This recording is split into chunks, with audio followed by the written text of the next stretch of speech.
Yo, what's up mga idol? Magandang gabi sa inyong lahat. So ang oras pala natin ay 5:30 ng hapon. So quick ride lang pala tayo papunta doon sa bayan, no? Dahil may importante tayong kukunin. So gagamitin pala natin so red na pula.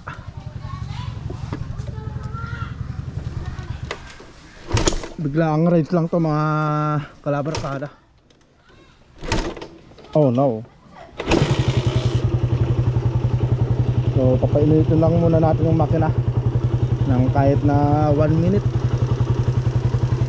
So yung mga idol, no? So kumusta naman kayong lahat? And welcome back again sa ating panibagong rides. So nakakamiss talaga magmotor, no? At speaking pala of red na pula, so ito na siya, kondisyon na. Yun nga lang kasi minsan napakahirap na i-kick. Bakit kaya? Lumalaban eh. Lumalaban yung sakit niya. Hindi natin alam kung bakit. Pero all stock yan ah. Pero lumalaban.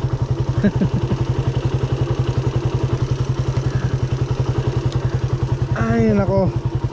So, padilim na rin pala mga kalabarkada, no? Kaya dahan-dahan lang tayo, chill ride na lang tayo papunta sa bayan.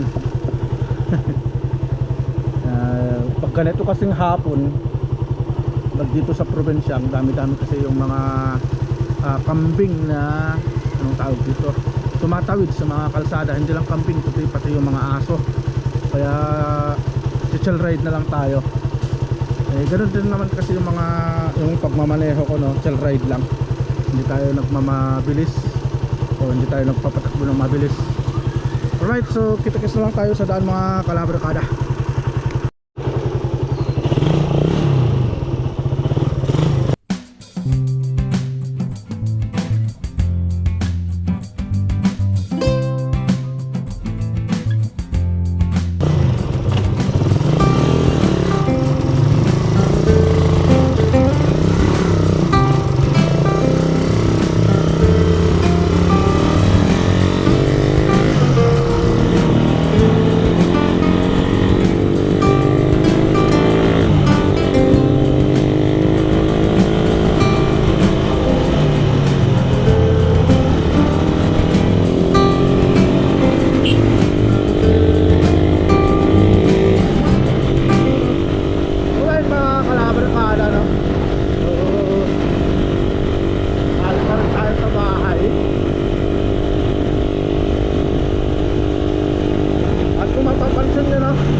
Ito pala yung gloves na nabili ko nun sa Japan.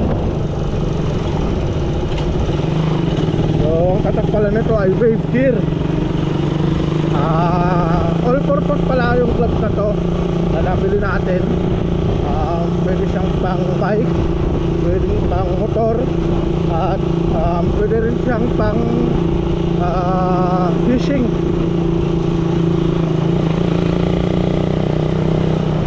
Nabili lang natin to sa halagang 1,500 yen sa Japan.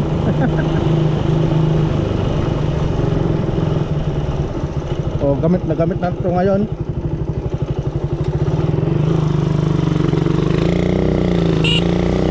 Magagamit na natin to araw-araw.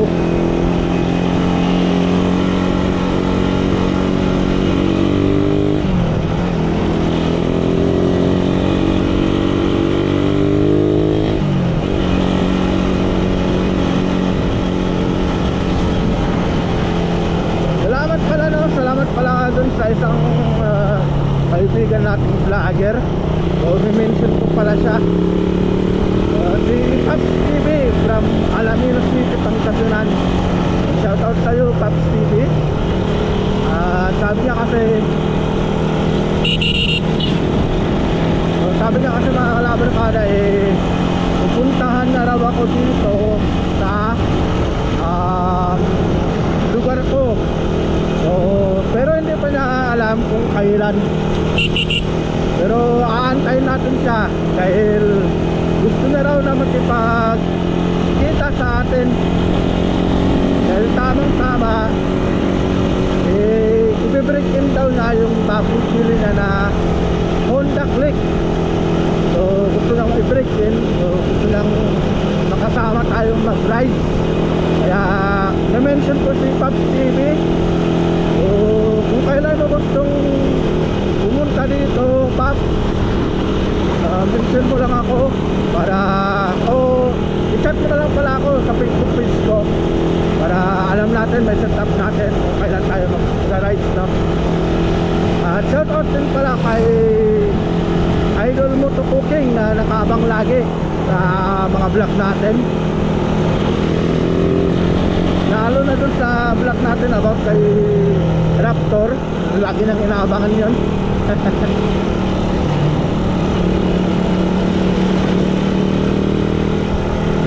Shout out din pala sa lahat ng mga sulit na subscribers natin, dahil nadagdagan na naman tayo ng 5 subscribers.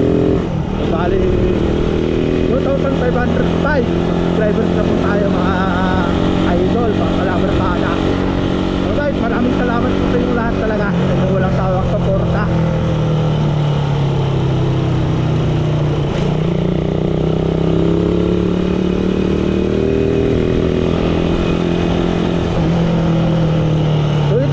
Gamit ni Red na pula pag ganito na madali ang lakad. Ito talaga yung ginagamit namin, madali yung ginagamit ko. Katulad ngayon kasi may kailangan tayong puntahan sa bayan. Ang oras natin ay alas 5:35 na. So mamadali tayong pumunta ng bayan para makauwi din agad tayo. Kaya ito yung gamit talaga ni Red na pula para sa akin, no? Ang madali ang lakad talaga, kasi wala naman tayong bibilhin, wala naman tayong ibang ikakarga, kaya ito yung gagamitin natin.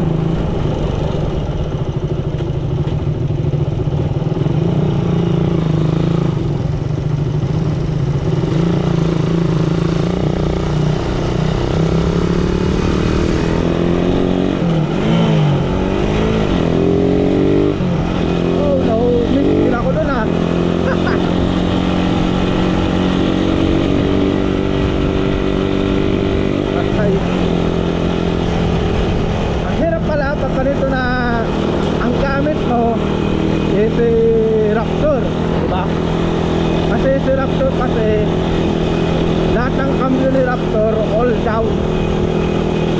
Ito 1 down, 5 up. Itong si Red na pula. Kaya minsan lilito ako sa cambio.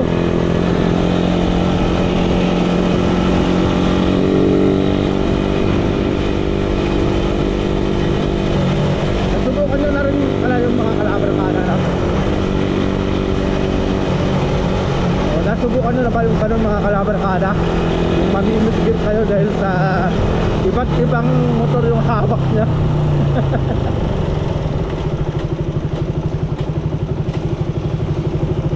Pero kung iisang motor lang sana yung hawak natin, no, napaka bilis lang sana, hindi tayo mamimisgear.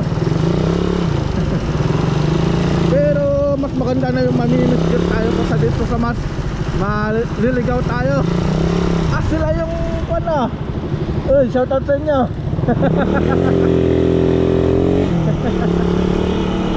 Balik, kilala ko sila eh. So, anong tawag dito? Na, kukwento ko lang mga kalabarkada. Nakita ko kasi sila doon sa may Karot. Yung dalawang yon. Ngayon, naubusan sila ng gasolina. So ang uuwian pa nila ay dito. So napakalayo pa. Ang ginawa ko, yun nga, binigyan na lang natin sila ng panggas. So hindi pera yung binigay natin, kundi gas talaga. Gas yung binigay natin para lang makauwi yung mga dalawang bata.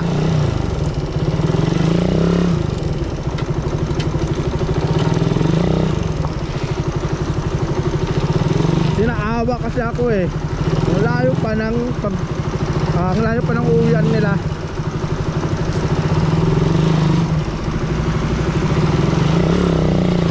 Kaya pero kalahating litro lang naman yung binigay natin. Saktong sakto na yun, kalahating litro, para lang maka-uwi sila, no? So shoutout sa kanila.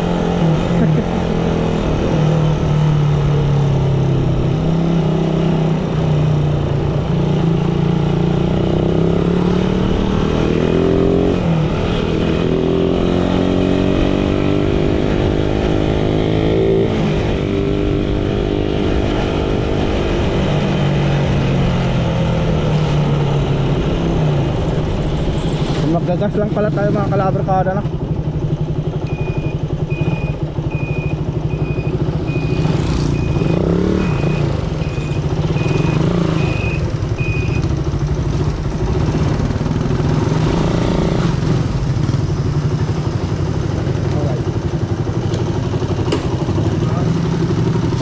Kung lang boss, 50 lang. 50 lang. Special.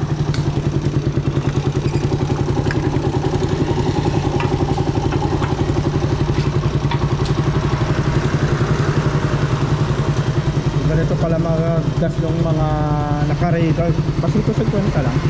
50 lang, tama na. Salamat boss.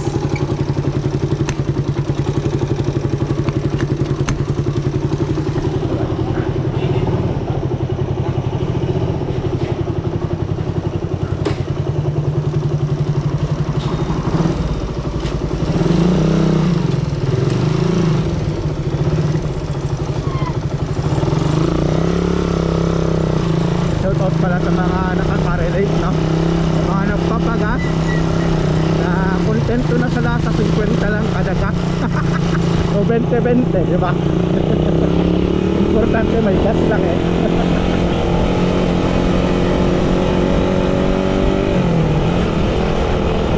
Siguro sa mga nakakapanood, sa mga kasubukan nyo na rin ito eh.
Subukan lang natin.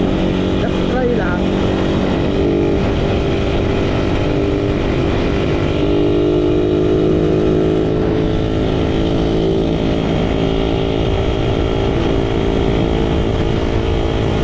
Nakasla ng sikat na.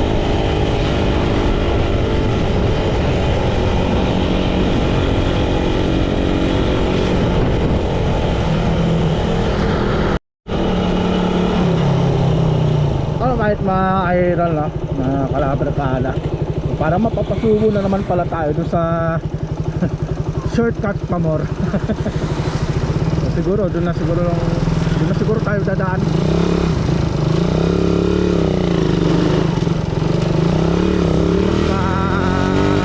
Bilis tayo makarating dun sa bayan ng Antay. Sa shortcut tayo dadaan.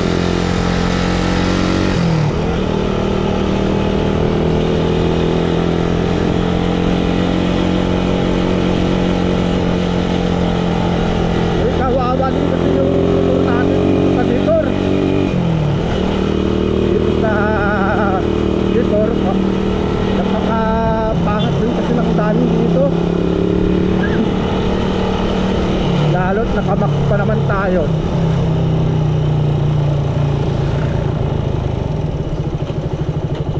Parang nagdadalawang isip ako ah. Dito na lang tayo.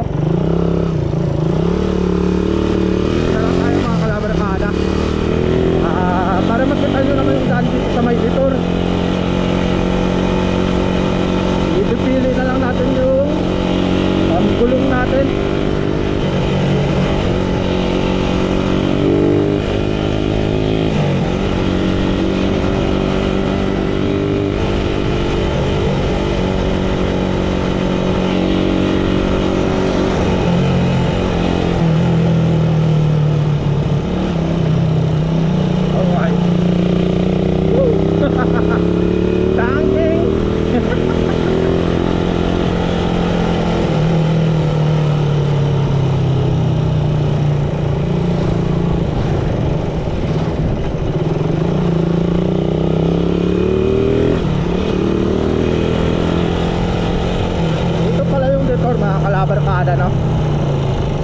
Dito na mag-uumpisa ang kalbaryo ng ating motor. Ang bira.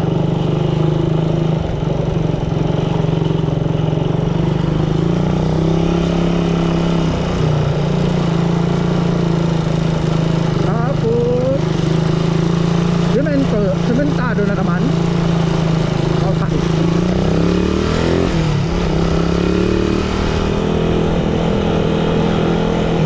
Maalala kong na-i-block ko na pala tong detour na to, no?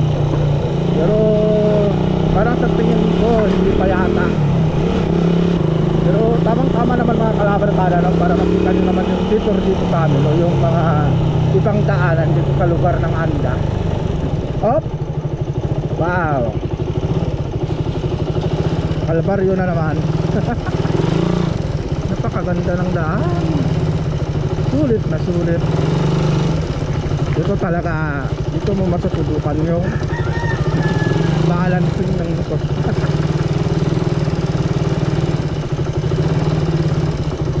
Grabe.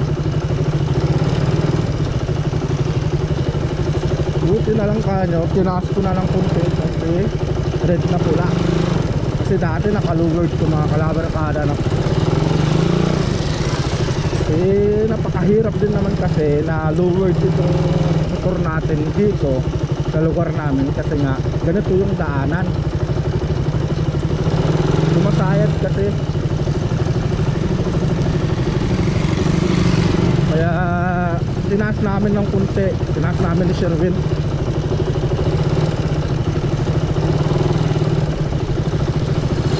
Kasi pag hindi namin tinaas sigurado wasak yung araro nito dun sa lalim.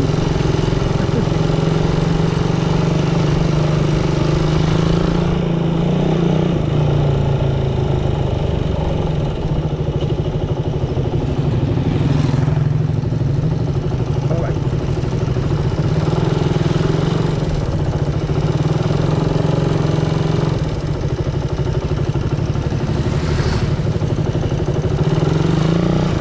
RPM pala natin mga kalabarkada ay 1,500 yung RPM natin o yung minor.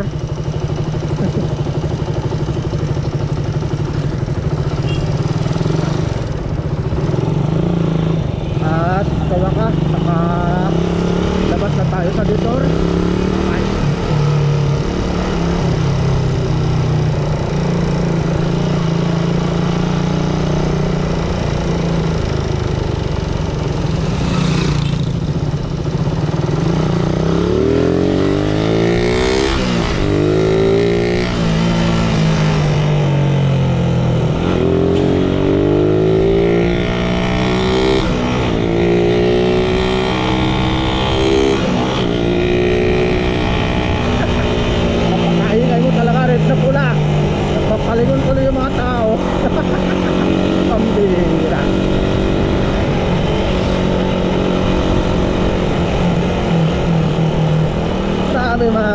mga ano.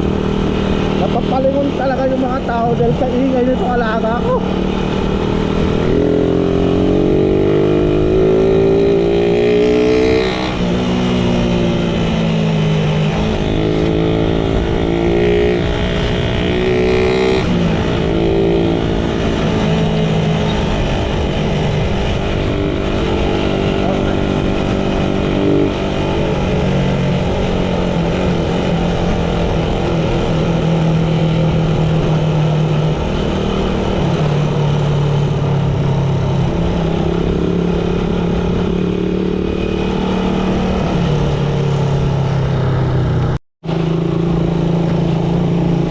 Alright mga kalabrabada, no? So touchdown tayo. Dito na tayo sa bayan ng Anda.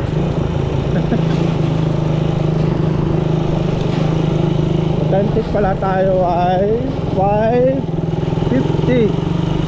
So ilang minuto rin tayong nagbiyahe. Pero wala pa tayong 30 minutes. Nakarating na tayo dito sa Anda. So bali 9 kilometers pala yun, no? Yung layo ng bahay dito sa bayan ng Anda. 9 kilometers is ilang minutes? 20 minutes. Pero yung minsan kasi dahan-dahan lang tayo kaya 20 minutes bago tayo nakarating. Pero sakto lang naman. Sakto lang yun. At yung 50 na gas natin ay nakarating ng bayan ng Anda. Sergeants yun ah. Shout out kay Sergeant, isang vlogger din.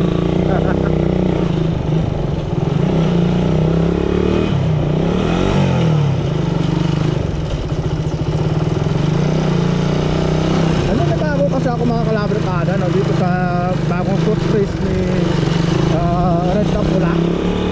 Bagong brake pedal at bagong shifter.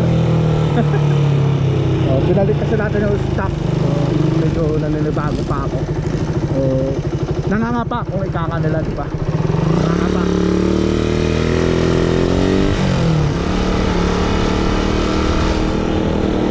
Pero masasanay din tayo na gagamay din natin yan pagdating ng panahon.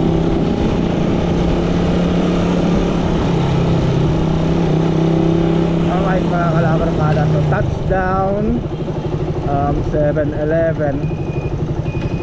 Dito pala tayo pupunta sa 7-Eleven. Alright.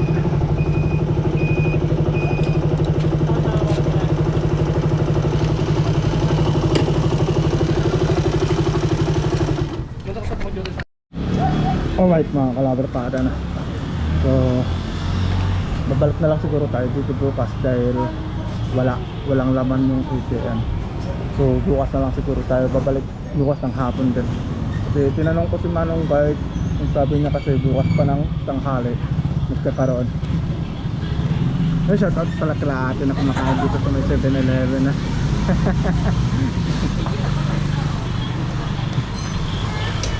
Alright, sige tayo, salamat. Yun, bye bye. Baka may gusto ko yung shoutout. Baka may gusto. Shoutout po Nicolas family and Tagara family. Hello. Ayun.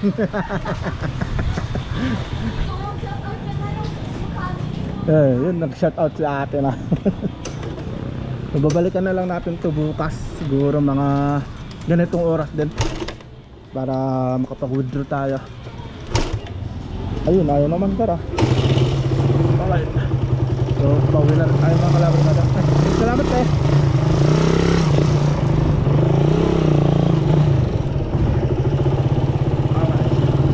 Uwi na lang muna tayo dahil wala tayong na-withdraw.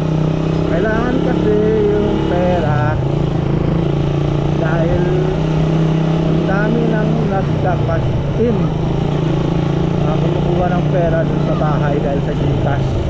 So yun ang dahilan kaya yung tawag dito, napabiyahe ako nang wala sa oras dahil almost mauubos na yung mauubos na kasi yung cash namin, kaya kailangan talagang makapag-withdraw. Sana ay makakuha tayo bukas na. Kasi sabagay, natanong naman natin kay Manong Guard na bukas pa raw ng tanghali na magkakarga doon sa may ATM machine. So babalikan natin yan para kung nakakukuha ng pera dun sa bahay, meron silang makuha para hindi naman sila makabala.